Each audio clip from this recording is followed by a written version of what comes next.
we will submit compliance report to your office, Madam Chair. But I'm sorry, but as of this time, we don't have any information kung saang ports or subports nakatakas sila Guo siblings, Madam Chair. So we don't know anything.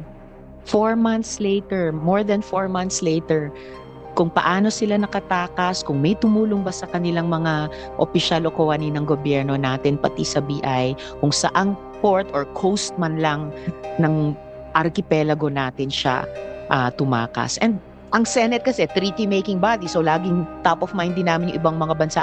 Sulat po ng sulat ang Bureau sa ibang mga gobyerno, sa ibang mga bureaus of immigration ng ibang mga gobyerno.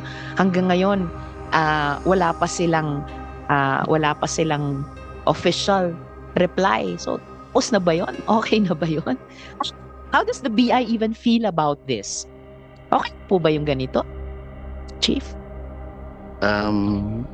I fully agree, Madam Chair.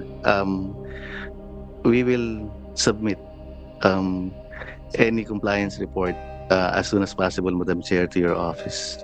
The soonest possible was last year, Director. Paulit-ulit po yung ganyan mga, we will submit. Haba po ng pasensya ng subcommittee na ito at ng mga miyembro at ng chair.